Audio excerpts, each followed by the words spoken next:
Então vamos lá. Galerinha, tranquilão? Bom. O segundo episódio que demorou, né? Mas enfim, cada um com seus problemas, eu ainda me lesionei, fica mais legal. Então, bem-vindos todos a essa nave espacial de volta.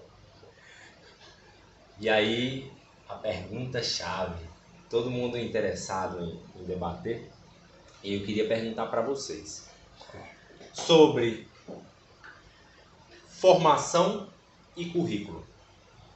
Boa Tem pergunta. gente que tem uma boa carga de formação e tem gente que só tem certificado. Hoje, para essa nossa profissão, Tá desgraça. hoje na realidade, tanto nossa Distrito Federal como do país todo, as nossas escolas de formação, elas estão mais aptas a formar de verdade profissionais? Ou será que o interesse maior é só certificar e fazer um orçamento? Ter dinheiro no caixa? Venda. Vender? Vender. Eu acredito, né? Comparando assim em outros estados, infelizmente a gente não pode fugir do comparativo, né? Mas estados como o Rio, São Paulo, Rio Grande do Sul, né? Que tem assim uma formação diferenciada do Distrito Federal.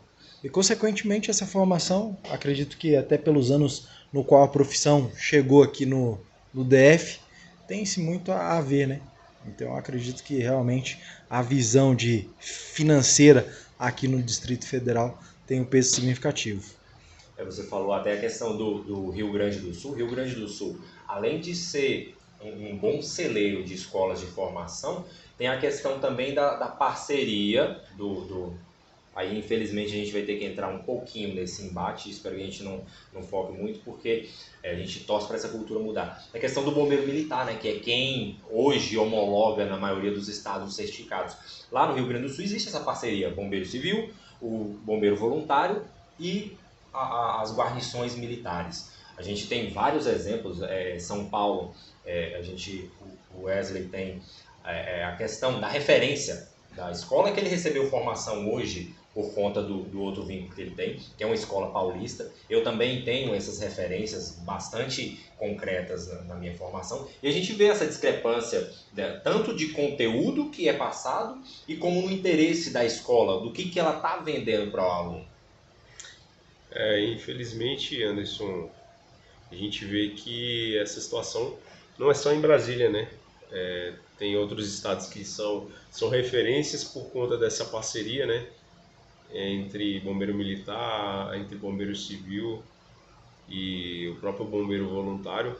Mas em se tratando de capacitação, a gente vê que infelizmente visam muito só a questão de certificar, né? Então, se eu certifico, eu tenho um aluno, eu tenho retorno financeiro. E aí, a outra questão também que eu gostaria de levantar a bola também em relação à grade curricular do curso de formação. Aí você forma um profissional fazendo um comparativo com a autoescola, né?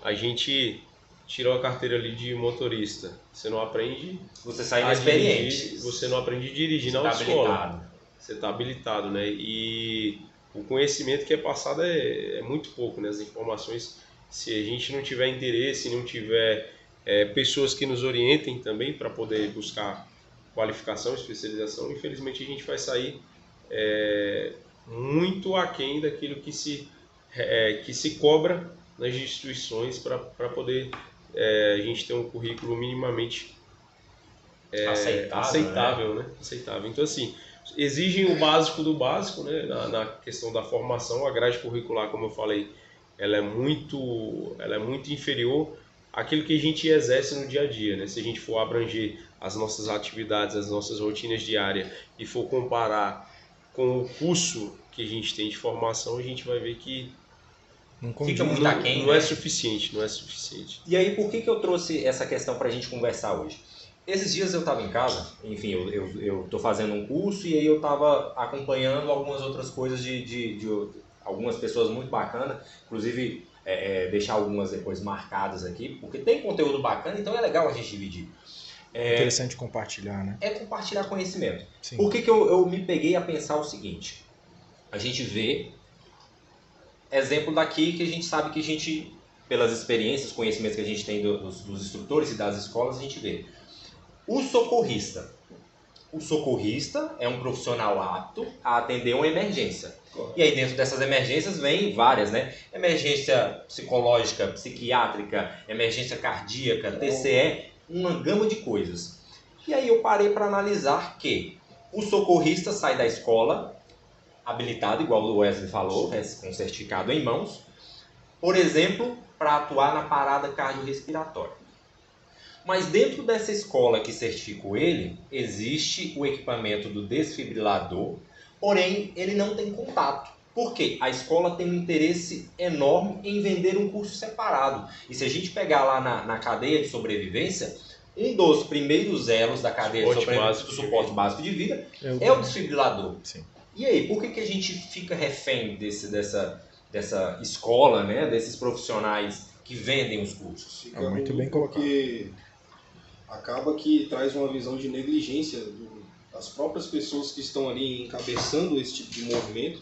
Pelo menos aqui para nós dentro do DF, nós temos essa questão que a gente já levantou aqui em relação à preocupação em vender mais cursos e não dar uma atenção maior à capacitação de fato do profissional. E aí o que assusta, na minha visão, em relação a isso, quando vocês falam e frisaram bem, você sai habilitado a aprender.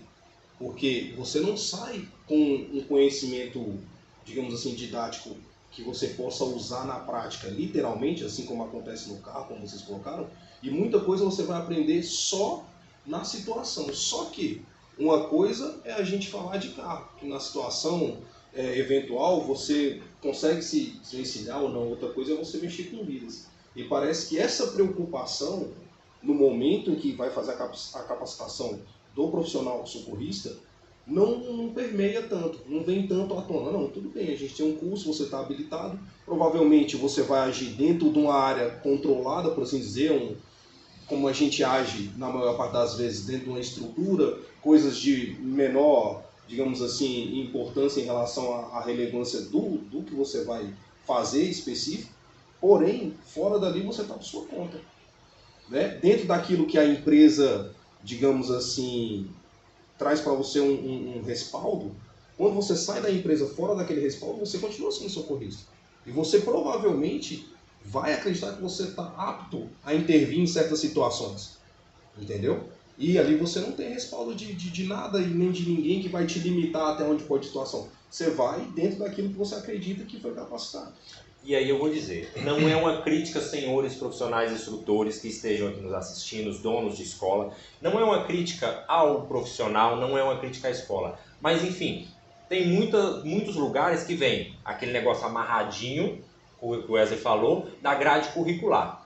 E aí nesse ponto específico que a gente falou agora do socorrista, o socorrista ele não é regido, fiscalizado, como a gente tem comumente, pelo bombeiro militar. A gente tem uma portaria do Ministério da Saúde que tem um monte de quesito. Sim.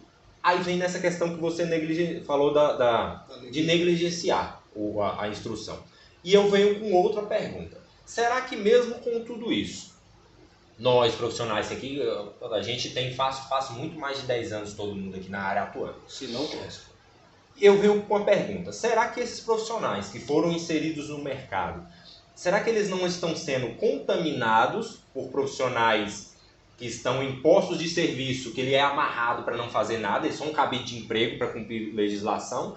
Ou será que a gente não consegue, de alguma forma, mudar essa cultura desse profissional, trazer ele para essa questão da busca do conhecimento?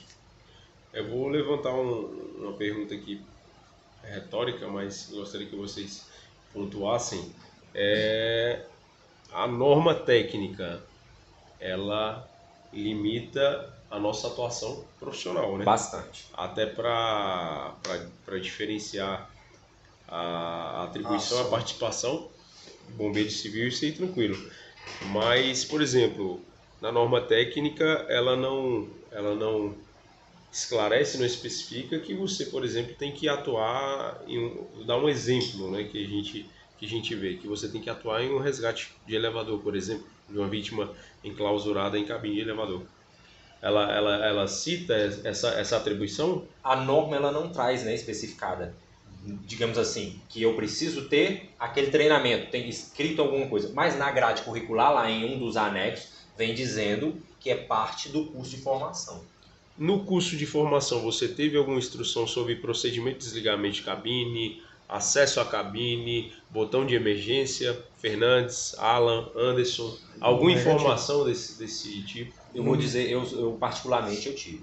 Porém, entra numa coisa que eu estava conversando com uma pessoa que eu torço para uma hora a gente conseguir trazer ele para a mesa, campos de formação profissional.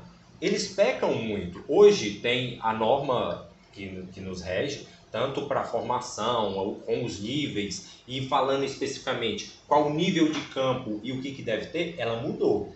Mas hoje mudou. Mas para absorver isso, como é que também está essa questão da escola? É difícil esse ponto que você tocou. Está lá na grade curricular. Mas como é que é essa proposta para você ter esse contato com esse equipamento? É exatamente isso aí. A questão da infraestrutura, né? Infraestrutura, acesso. Por exemplo, se a gente pegar algumas apostilas, vai ter lá. Mas o profissional só vai ter esse contato onde, Fernandes? Dentro da edificação no qual está No atuando. dia a dia. E aí, se ele não tiver um mínimo de experiência, como é que ele vai ser contratado? Não vai ser. Ou mais do que isso, né? Como é que ele vai conseguir agir de forma correta, Principalmente. com as precauções devidas e sabendo que ele vai conseguir efetivamente realizar aquele salvamento ali De forma eficaz. com os procedimentos que devem ser. Por isso eu trouxe esse ponto, é muito polêmico. E é muito interessante porque faz a gente pensar um pouco. Muitas pessoas, às vezes, têm uma escola de um nível bacana. Mas aí, quando ela chega no mercado de trabalho, ela fica tão podada, tão restrita no campo de atuação dela, que aquele conhecimento bacana que ela recebeu dentro de sala de aula e num campo exemplar, digamos assim, de treinamento, fica onde? Aí O que a gente faz? É a questão do respaldo que eu te falei. Muitas vezes você, dentro do seu âmbito de trabalho, você está respaldado pela empresa, porque ela vai te limitar a fazer certo tipo de coisa. Ela vai dizer, você pode vir até aqui, até aqui, até aqui. Por quê? Porque é seguro para você e é seguro para nós. De diversas formas que a gente já conhece e quem é da profissão, da área, sabe. Que existe um interesse nessa limitação. Porém, as adversidades, elas acontecem. As situações que... A emergência, ela não marca data, né? Nem horário. Nem forma como vai acontecer. Então, digamos que naquele primeiro momento você vai compreender, como todos nós compreendemos, a parte da empresa e você vai entender as suas limitações. Porém, como você disse, as situações elas não marcam horário e nem forma de acontecer. Se exceder aquilo que, digamos, outrora estava estipulado pela empresa, e aí? Você vai cair numa situação moral, ética e profissional. Vou intervir, não vou intervir, vou cair dentro, não vou, posso mexer, eu não posso meter a mão. E muitos profissionais acabam, de alguma forma, em algum momento da profissão, se debatendo com isso, se batendo de frente com isso. Por quê? Chega situações dentro da empresa, que você já deve ter visto, eu pelo menos já vivi, a maioria aqui já deve ter visto, que você fica entre aquilo que eu sou limitado pela empresa e aquilo que é o meu dever como profissional. Fica entre a cruz e a espada. Aquilo que eu como profissional deveria fazer e aquilo que eu sou permitido fazer. E aí, como é que faz? Aí, nesse caso, a gente tem a prerrogativa de fazer ou não por segurança, né? Fernandes, falando dessa questão grade curricular, né? Eu vim com uma pancada bacana para vocês. Grade curricular, Dá pra não falar. o que é cobrado, né? E o que é oferecido, né? A gente sabe que a questão de trabalho à altura ela faz parte da rotina, né, do bombeiro civil. Você teve que fazer um curso à parte ou na sua formação a escola onde você se formou ela já ofereceu esse curso de trabalho à altura ou um treinamento específico voltado para atividades em altura dentro da grade curricular do curso de formação? No curso de formação eu tive superficial, né? A gente fez um rapel ali de formação e foi somente isso, né? Exatamente. E aí realmente eu tive que buscar especialização fora, em uma outra instituição. E isso realmente a gente vê dentro da própria instituição, me ofereceu o curso, porém eu tive uma oportunidade de encontrar uma pessoa bacana que, no meu ponto de vista, veio muito a me enriquecer, não só com os materiais, mas também com a didática dada por ele. Mas é realmente isso, né? Os cursos são fatiados no seu... Exatamente. Voltando ao assunto no qual estávamos lidando mais cedo com relação aos elevadores, né? O resgate em elevadores, não podemos esquecer do NR10, né? que é trabalhar ali com equipamentos elétricos energizados. E é algo que complementa o resgate no elevador em si. E tudo isso podemos perceber que se tivesse ali no nosso curso de formação, perderíamos um tempo significativo. Tempo, você ganha conhecimento, né? Ganhando conhecimento, mas perde um tempo em procurar uma outra... Quando você está do lado de fora, né? Você já saiu de dentro da sala de aula com o certificado em mãos. Eu poderia me aperfeiçoar. Em quantos meses hoje a gente consegue formar um profissional de acordo com a grade por 151 horas, correto? 151 horas. Quantos hoje... meses aí as escolas oferecem? 4 meses. 4 meses? 2 a 6 meses, dependendo da escola. Tem uma escola aqui no DF que há algum tempo atrás estava com uma formação sugerida de 6 meses. Mas eu acredito que por 6 meses ela traria mais... vários cursos. Aí o que na verdade é o que você falou. Era a elaboração que era para ser do curso todo, mas que foi fatiado e exatamente, você foi direto ao ponto. Ele não te vendeu o curso para você sair apto, como bombeiro civil, a atuar bem. Ele te vendeu 3 ou 4 cursos com certificados diferentes, com valores diferentes. Exatamente. E isso aí você vê, quando você chega hoje na sua área de atuação, você fala, poxa, tudo que eu comprei em 3, 4 cursos deveria vir num só. Isso. A NBR hoje traz isso. Ela vem trazendo níveis com especializações diferentes. No entanto, você vem o nível básico, desde o nível básico você já tem uma formação bem sucinta. E eu volto a pergunta lá para o Thiago, ele falou essa questão que ele fez um rapel ali. Quanto isso te incomoda?